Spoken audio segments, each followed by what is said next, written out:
the show, Hardy thinks the same way you do. Nothing happened. He's got the same questions. Where is the story? And the same opinions. Boring. And he's back with Fred on the Sports Hub. Albert Breer is here because it's Friday at 7 a.m., and that's what Bert does. Thank you for being here, Bert. On time again. I do want to inform you guys. That I'm sorry. Hold on a second. Bert is the lead content strategist for somebody. Oh, sorry. I didn't give you the read on that. All right. Why don't you do it, 12? By now. Well, Bert Breer is the lead content strategist at MMQB, which is a subsidiary of Sports Illustrated. I know. I almost said SI.com, but that's not right. No. All right. Thank you, I Bert. mean, we are on You're big shot. So, You're big shot. Big shot. Out of that all was the title that came up. Like, it's been 10 years now that I've been there. Yeah. Wow. So, lead content strategist? Yes. Yeah.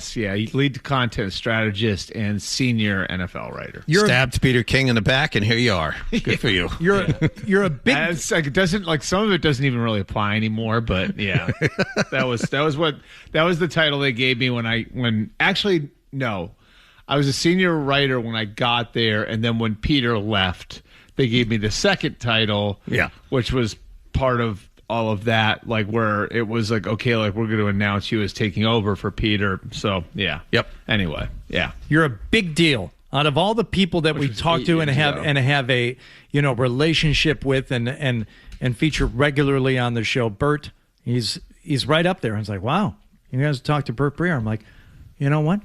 I do. Mm-hmm. Sometimes I even have personal conversations. Mm-hmm. No big. We just had one. No big whoop. Well, Bert was concerned about Fred. I think that was the genesis of your question when you asked, what was it, Bert? Is Fred really sick? Yes. No, I asked. Sat down. First question. I asked if he was okay because I was concerned. No, that wasn't it. I think Hardy got it right. It is. I can't show some concern for no. Fred. Oh, no.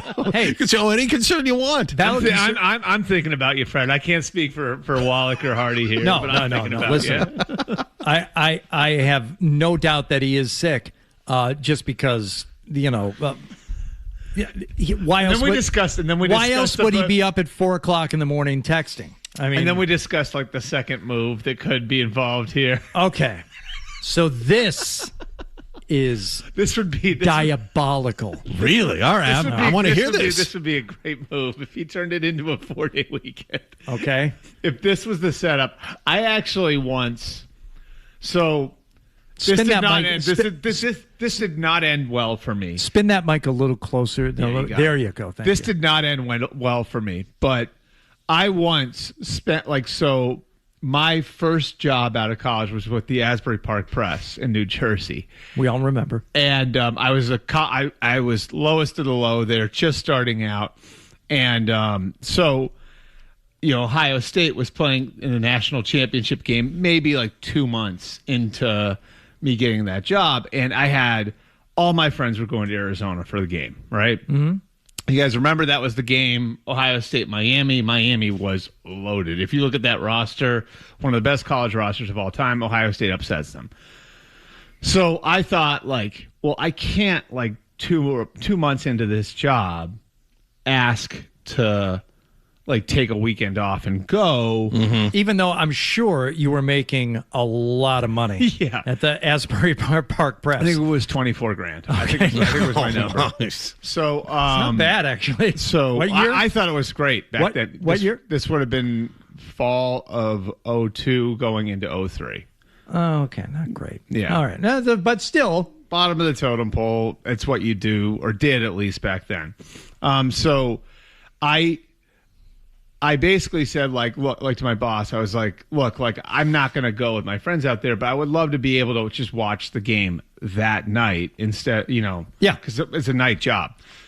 Instead of doing what would have your duties have been? Would have been to basically edit copy. The people send the stories in, I edit them, and all of that stuff. So punch it up. Yeah, it's just again, a bottom of the totem pole story. People would at that paper it was. It could be a high school story, it could be a college story, it could be Giants, Jets, Eagles, whatever comes in. I'm helping to edit it. So, I about a month out, I was like, look, I understand I'm new here, so I'm not going to go with all my friends to Arizona for the game. But Right. I would love to just have, like, if I could, that one night off. It was like a random Monday night in January to watch the game. Didn't think it'd be a big deal. And he said no.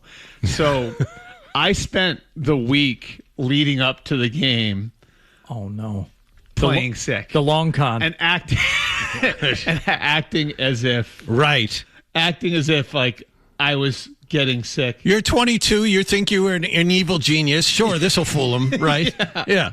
And then the morning of the game, I banged out. Yeah, I called when I knew somebody friendly would be in there, and I was like, look, I can come in if you want me to, but I don't know, I don't want to give anybody else something, you know. Nice. And so did they call you out on it afterward? I got fired for it. Yeah, yeah. Did you really? I've told that story publicly maybe once or twice, but yeah, like that was So it was a lesson for me, and I definitely learned my lesson from it. But yeah, when did they fire you? The following Monday? like the next day. What did they say? I just I came in and look, like, it was like, again, it was a blessing because it wound up pushing me back here, and when I came back here, then like really my career got started. But I came back and I came to work for the Metro West Daily News, which was where like I owe that place a ton. You know what I mean? Like that place was really where I learned to do a lot of different parts of the job, and that job that I was in New Jersey, I was going to leave it anyway, but yeah, I mean, it was like the next day. Yeah. Okay. Wow. So, oh, boy. What did you end up doing with that day off? So Watch you the did you would go into work at what time? Like 4:00 or something? Yeah. Okay. So what did you do? I drank my face off and watched the game. By yourself? No, with my buddy. I was living with one of my fraternity brothers from Ohio State who was working in commodities in the city. And so, yeah, he and I, lived together. And yeah, we the two of you just sat there on the couch and watched the game on TV. Our other buddy who lived in another part of New Jersey came in, and there were three of us, and yeah, we partied and watched the game, and they won the national title. They partied. It was honestly quite the soiree. You had like three 4 sixes. Yeah, sat down and went at it. Drinking Busch Light Draft and watching network television. You put it that way. Come on. But I mean, all right. So like, I am now 24 years out of how many years am I out of college? Yeah, I'll be. Like this summer, I'll have like been out 24 years, and Ohio State's won 3 national titles since I've been out. I mean, it was worth it. Okay.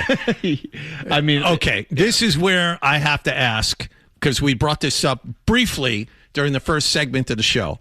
When you are done writing, when you are finished with your current job, will you work for Ohio State in an ambassador role? Will they call you and say, you know what? Need a GM for our football program, Bert. We want you here. That's not. I don't know if I'd be qualified for that. I don't know if I'd be qualified for that. But I mean, I'm involved in stuff there now. I'm aware of this. Yeah, what I'm saying is, after this whole writing thing is done, and you're nowhere close to the end, can you see yourself doing that? They've asked me to be on the board of directors for the Alumni Association and stuff like that. Like I've been involved in stuff at the school, and I always try to give back.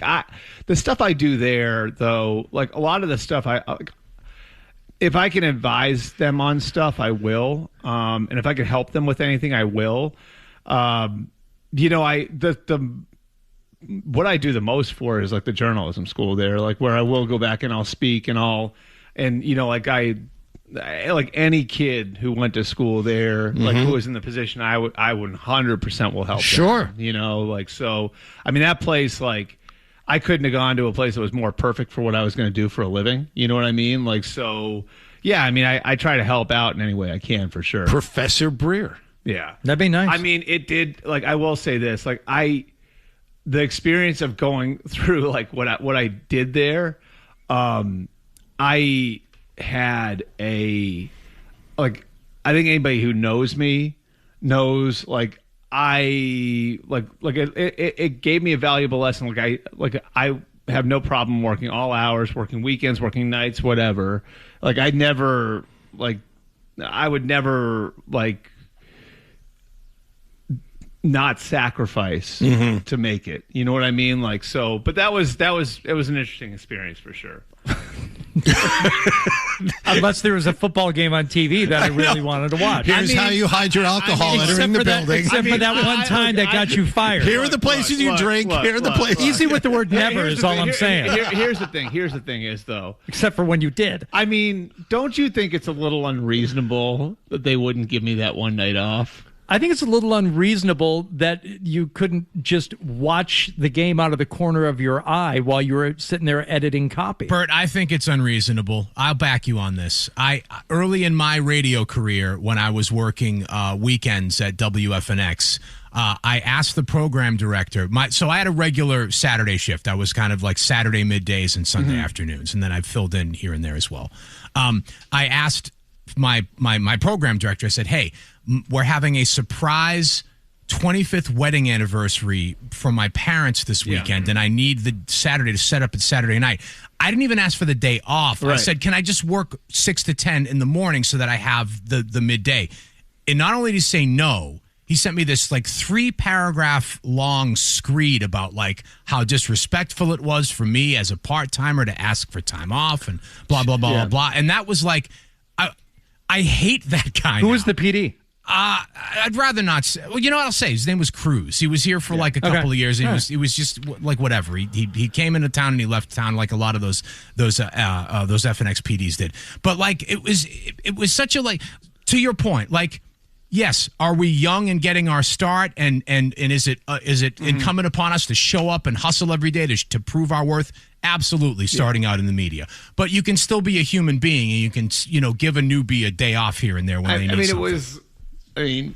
My school was playing for like the national championship in football, which I thought was like a reason, especially when I'm working in a sports department. I thought was like a reasonable ask for like one night off to do that. But I mean, honestly, like the whole thing worked out. How embarrassing was it when they in the moment they fired you the next day? I felt like crap, but like there were valuable lessons I took from that. I actually wound up like that spring. Before I came back here, I wound up taking the LSAT. And, like, I was really thinking about law school anyway.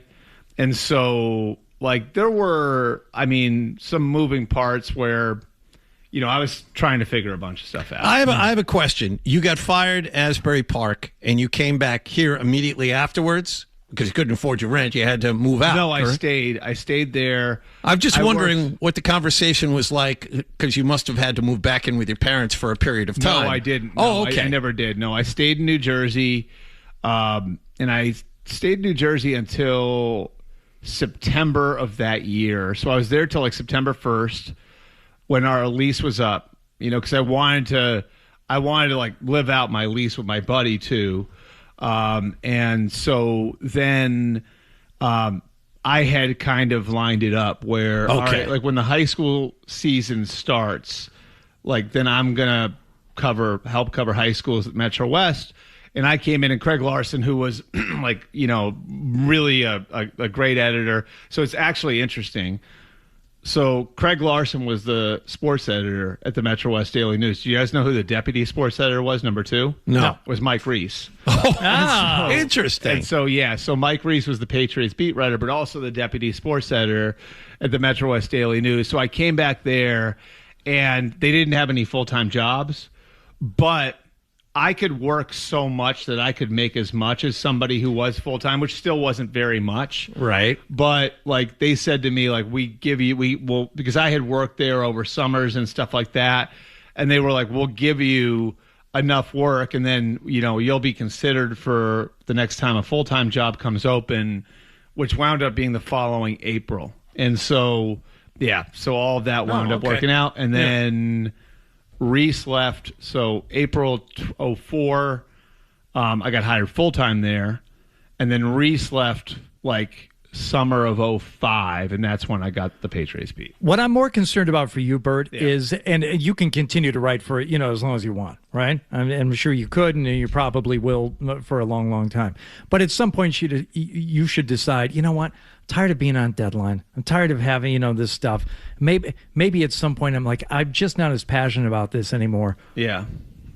What else do you like other than football? Because this is what I said about you earlier. I don't know if I know anybody who likes anything in their life as much as you like I football. coach my kids' team too, all of that. And you love your family and you ski, but it's like, what would you love skiing? Okay. But you can't do that year round. I love skiing like you love golf. Okay. If that makes sense. You guys know my mom's Austrian. Yep. Like skiing in Austria is like football here. Sure enough. So I have been on skis since I was 2 years old. If I could ever be like a ski bum for an entire winter and like go either through like the Alps in Europe or go through the American West and go to that would be a dream come true. Do you have any other interests though? Or there it's like I'm interested in a lot of things. What do you mean? Do you read a book every now and then? Yeah. Not related to football? Yeah, like I love like documentaries and stuff like this. This is going to be all about me now. No. Well, yeah, it's the Breer hour. Okay, so you'd be able to like fill your days as a semi-retired person. Oh yeah, so here's an example. All right, so like last year when I'm on my training camp trip, sometimes I'll be like, okay, like is there something that I can watch that maybe I wouldn't take the time, I wouldn't have a chance to watch at home. Uh-huh. So like last year during training camp, I like devoured like 3 World War II documentaries. So there you go. You're gonna make a good old man. Okay, you'll be fine. All right. Because that's because my family history too with that particular war. But like, yeah, I mean, I it's not just football. I love football. You guys know that. That makes you very unique, though. That to have a family that somehow had an involvement in World War II. It was only the greatest global conflict in history. I mean, I have that's interesting. I have wet blanket. I swear to God, not a wet blanket. You're so terrible. You know what I'm doing? I'm channeling Fred. You are so awful. That's exactly what Fred would say. Oh wow! Don't listen to him. How about this? He's being an ass. My mother was born into Nazi-occupied Vienna. Do you feel no need to explain yourself to this guy? So my mom was born into Nazi-occupied Vienna, and when she was a little girl, Vienna was split up into 4, like I guess you call it quartiles, whatever they called them back then.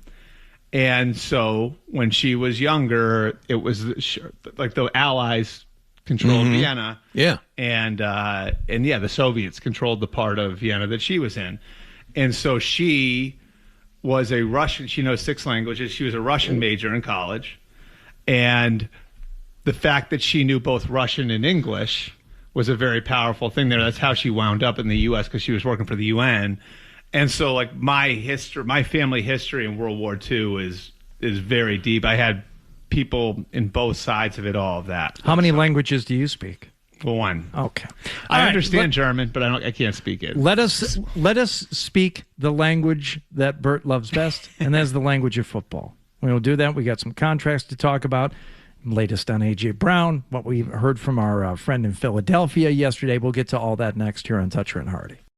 Why do people listen to Toucher and Hardy? Because it's a thing. All right. You know what I'm talking about. Sure. No idea what you're talking about. Here's more of The Thing on the Sports Hub. Stafford will be in L.A. beyond this final year of his contract as he has signed an extension worth a lot of money, Bert. Now, Stafford, I always thought of as being like close to 40. I'm like, oh my God, he's going to be over 40 by the time this thing is done.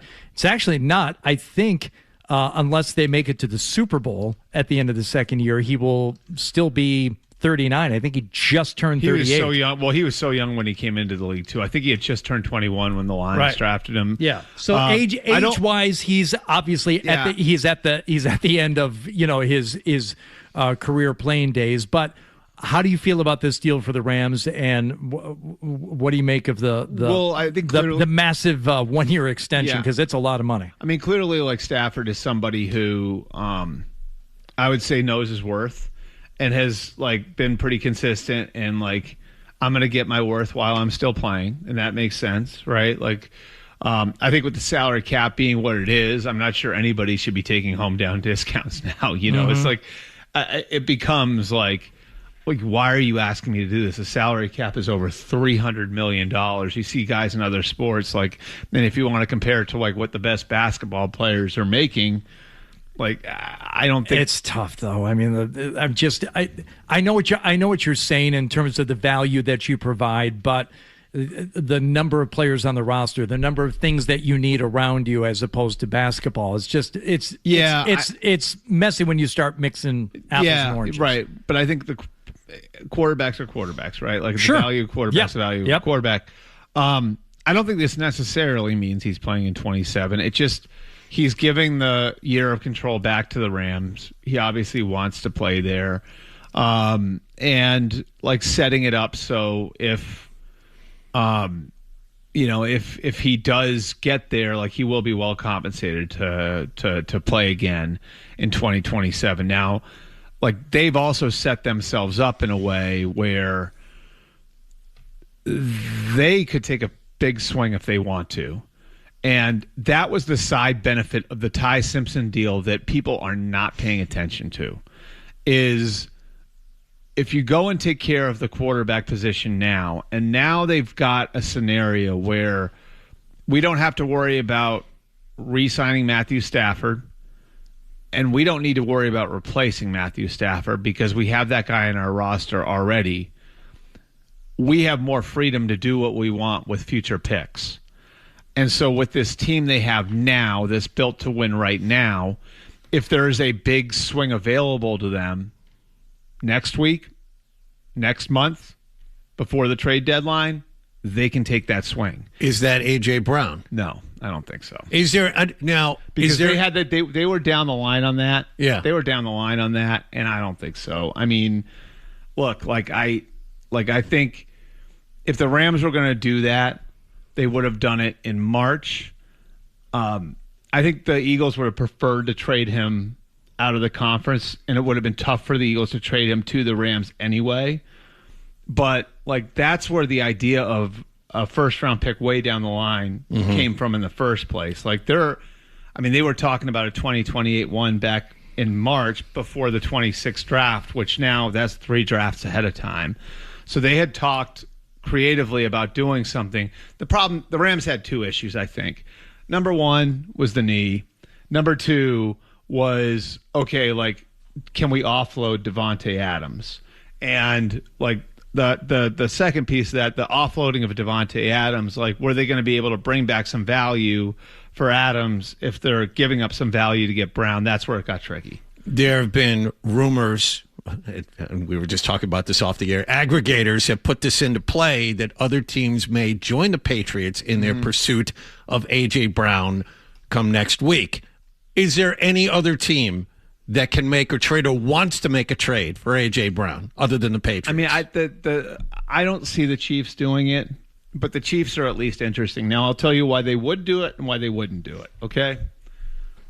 The reason the Chiefs would do it now is because of the Rashee Rice situation. And I've said this to you guys for 2 months, that, why wouldn't the Eagles and Patriots just come to an agreement in principle and announce it? The reason why is because Howie Roseman is boxed into making this trade after June 1st for cap purposes, right?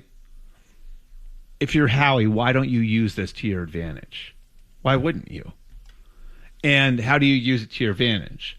Well, you use it to your advantage in saying, on April 1st, maybe there's only one suitor. But then teams are going to draft. Teams are going to go into May. They're going to go into OTAs. They're going to go into minicamp. There are going to be injuries. There are going to be different developments. Maybe this team doesn't like its receiver room as much as they thought they would, when they were putting the roster together back in March and April.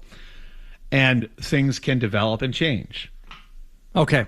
So in Kansas City, things have changed because Rashee Rice now, a guy who they already couldn't really trust, right, has shown further you cannot trust him. And so the reason the Chiefs would do it is they could be saying to themselves, here's Rashee Rice going into a contract year, and my God, we can't pay him. We were planning on paying him $25, $30, $35 million a year, whatever that number is. And now we can't do that anymore. So we've freed up this money. Where are we going to put this money? Maybe that money goes to A.J. Brown. On the flip side, they're in a different position than the Patriots are. The Patriots have a quarterback on a rookie contract. They do not. And that not only makes it tighter financially, it also means that you need draft picks to fill out your roster, because that's where your cheap labor is going to come from, right? So they trade Trent McDuffie so they can kind of keep their war chest of draft picks rich. And the reason you do that is because you've got big numbers at the top of your salary cap with what Mahomes is making and with what, Chris Jones, at least for now, is making, what Travis Kelce's made. And as they continue to pay some of their younger guys, like they paid George Karlaftis, they paid Creed Humphrey, they paid Trey Smith. Like, they're top heavy, so you need the draft picks to fill out the rest of your roster. The Rashee Rice story is, just a world class idiot. I don't know if you heard Felger yesterday on this. But all you had to do is not smoke. Just don't smoke. Right. You're not hooked on an opiate where you have to go through some sort of withdrawal. The people who just can't stop smoking, I wonder about you guys, you freaking wastoids. Stone pieces. Just put the pipe down for a couple days. Can you do it? Buzzheads, wastoids, stone pieces. I think Maxi Zoom dweebies. They all love him. They think he's a righteous dude. Well, the mistake people are making too, is I don't know that this isn't a violation of the personal conduct policy, just because.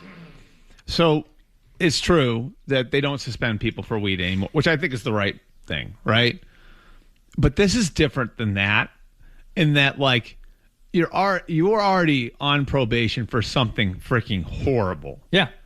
And you violated your probation. So this isn't about smoking weed. This is about violating your probation, right? Yeah. And so for the Chiefs, for the league, this could mean, all right, well, we already suspended him once. He violated his probation. He's made the league look bad again. I think they definitely would have the leeway to suspend him again. And then for the Chiefs, again, this is more than just what's going to happen with him this year. With Rashee Rice going into a contract year, it's can we give him a big contract? Can we trust him? And I think right now the answer is no, to the point where I think they probably handle him like Dallas handled George Pickens, where George Pickens, he had a good year, let's tag him. Yeah. Right? That's what Dallas was doing. That's what Dallas is doing right now. People have mixed that thing. Dallas is not paying George Pickens because it's, all right, you straightened up and flew right for 1 year. Mm-hmm. All right. Now let's see if you can do it again. Right. And it's a holding pattern. If you're the Chiefs with Rice now, if say he gets suspended for 2 games at the beginning of the year and then he has a great year, right? Yeah. Are you paying him yet? Probably not. No. You're probably going to tag him. Not after. Yeah. Probably tag him and just say, okay, here's a good chunk of money. Let's see if he can do it again. Yeah. Okay. Now, one more thing on Stafford. I thought it was interesting when you said he's under contract for this year. This extension is for the following year, but remains to be seen whether or not he actually plays that year. What would prevent him from playing in the 27 season, other than the obvious things like injury? Yeah, you follow the Lions pretty closely, right? He has taken a beating over the course of his career, and and it is as existential stuff like back injury, elbow injury. He has had a lot of damage. And so one thing I really respect about Stafford is he doesn't complain. This isn't one of those guys where you hear about it. Yep. You don't hear about he had an elbow ligament that was messed up or a disc that was you don't hear it. And that's why there's been a lot of mystery around a lot of those injuries where he's missed time. But this is a guy who's been really, really, really beat up. And, I think for a lot of these guys, it just kind of gets to the point where it's it's not, can I do it on Sunday? It's do I really want to do everything from January at the end of the year to July to get myself ready for training camp and then put myself through training camp. I think that's what it would be for him. It wouldn't be a catastrophic in-season injury as much as this has finally built up and taken its toll to the point where I can't stomach the idea of doing all this stuff to get ready to go do this again. It's just and put myself through the car crashes of the season. Yeah, like gotcha. I personally think that's what it would be with Stafford, because I mean anybody who's been around him would tell you like he's a warrior, and he's been through a lot, and so like I think there's that element of it where I think he's one of these guys who's like in a year-to-year situation, and I think it becomes a little bit like Rodgers. And I do think the interesting thing about that is a lot of times, like we've seen this recently, I think it happened with Brady too, where these guys get close to the end and they think they want to give, and then, it gets to be decision time. It's like, oh, I don't want to give it up yet. Yeah. You know what I mean? Like, so that's, I think, sort of what's probably going on in his head. All right. Well, let's talk a little more A.J. Brown. Jon Marks from the Fanatic in Philly was on with this yesterday and was almost too overflowing in his praise. Effusive. For A.J. Brown. Yeah, it bothered me how much you liked that. It bugged you? Yeah. Have you forgotten who it is you're dealing with? Wait a second. Jeez. So it's almost like he's working. He's like, yeah, it's great.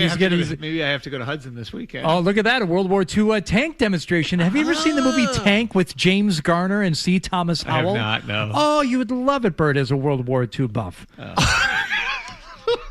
He gets a Sherman tank and he restores that thing, and then he busts his son out of jail. It's a terrible movie. Only an hour and 20 minutes to go. So we'll talk about the movie Tank with James Garner and C. Thomas Howell. Full review. We'll talk about A.J. Brown and anything else that we need to cover in the NFL next. Hold on. You've been aggravated since we turned the mics on. I don't know what it is. I don't have time to think about that right now. Hunter and Hardy. It's ridiculous. The Sports Hub. The one thing he did, I guess, kind of admit is that, how many games would he actually play? Don't expect him there for all 17 was, the takeaway. But other than that, nothing to see here. He would give up whatever has been discussed. He would give up that and more if he were the Patriots in order to get A.J. Brown. Yeah, so is he working for the Eagles, this Jon Marks? And Yes.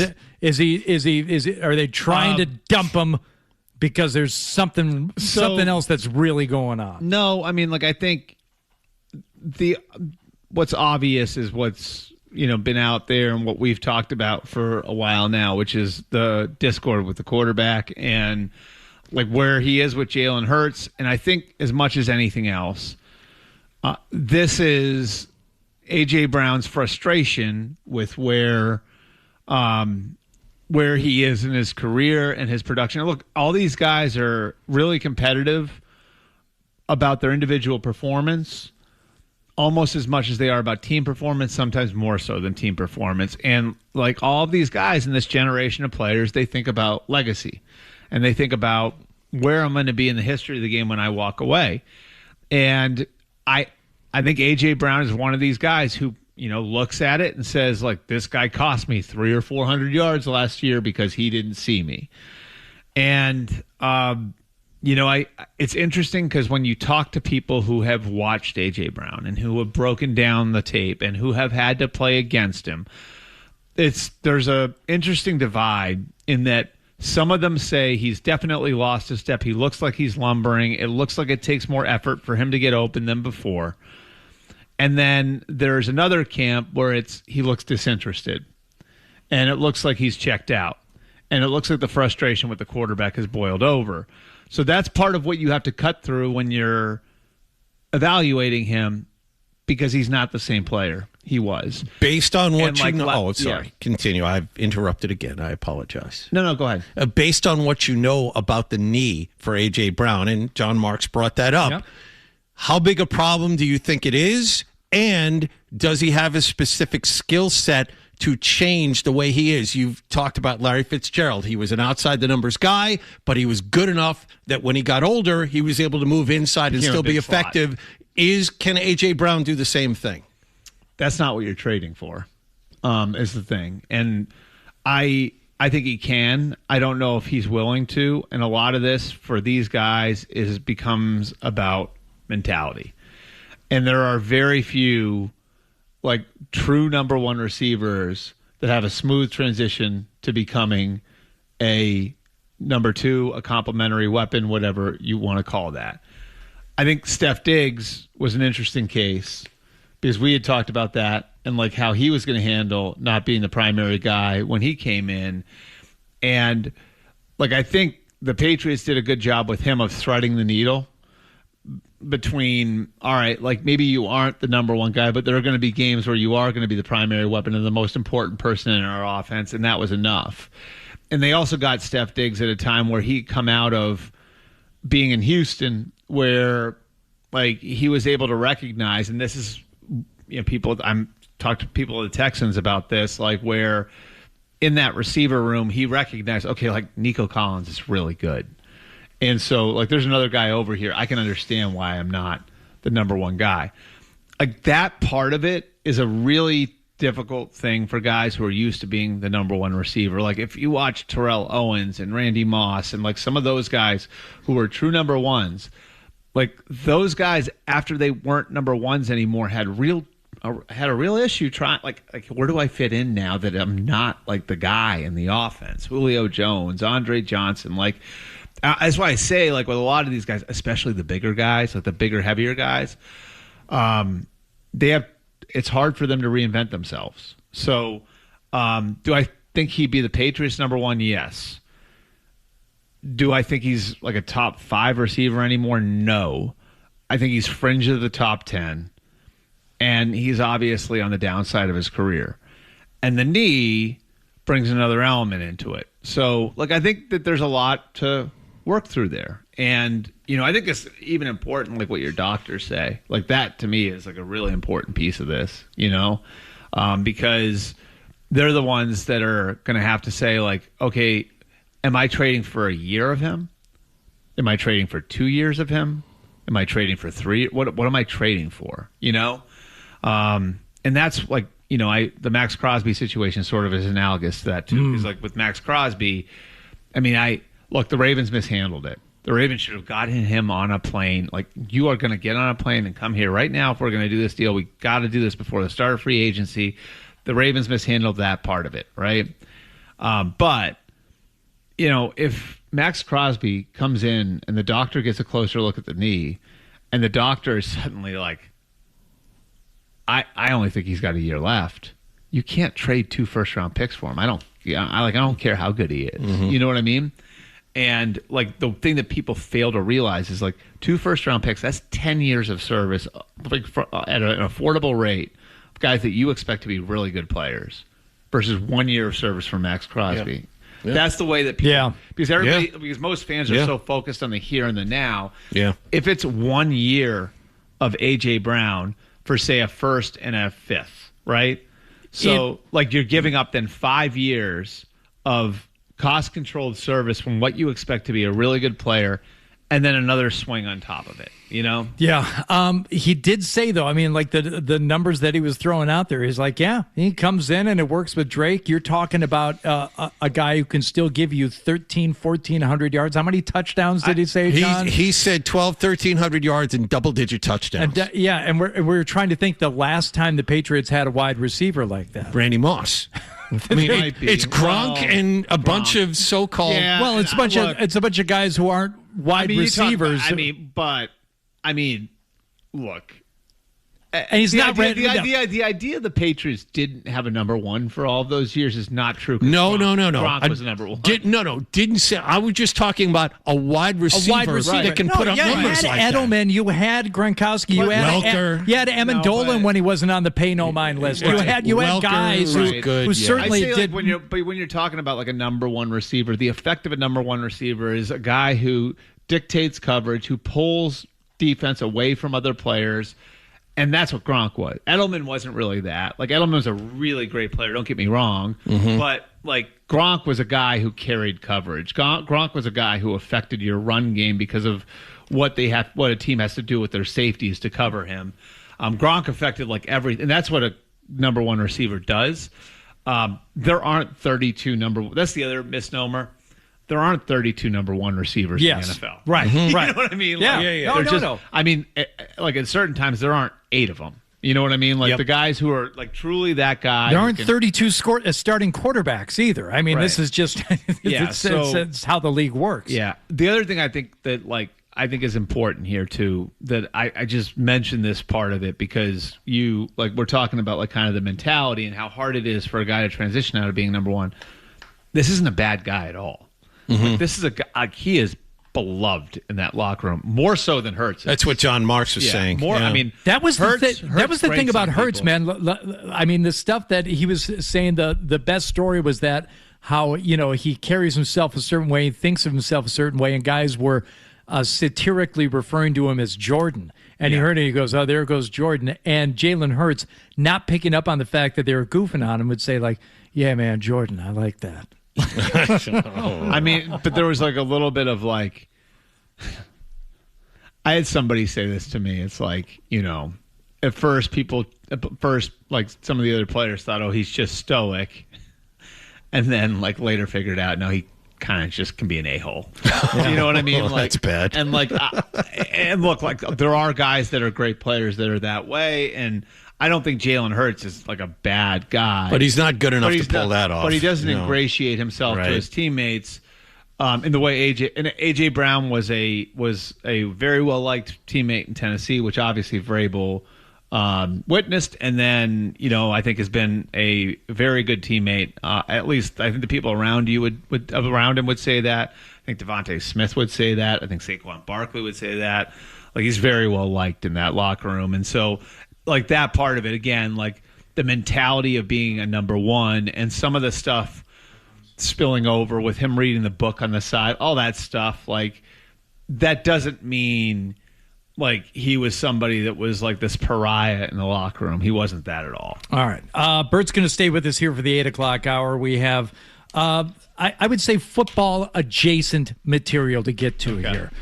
There's been the conversations going on back and forth about between us and the guys from Pardon My Take. Have you seen any of this? I saw a little bit of it. Okay. All right. Well, there's very little, but there's a little bit more. And then, of course, we have what happened yesterday on Zolak and Bertrand between Mark Bertrand and Greg Bedard. So we have that to get to here as Bert stays with us on a Fredless Friday here on Toucher and Hardy.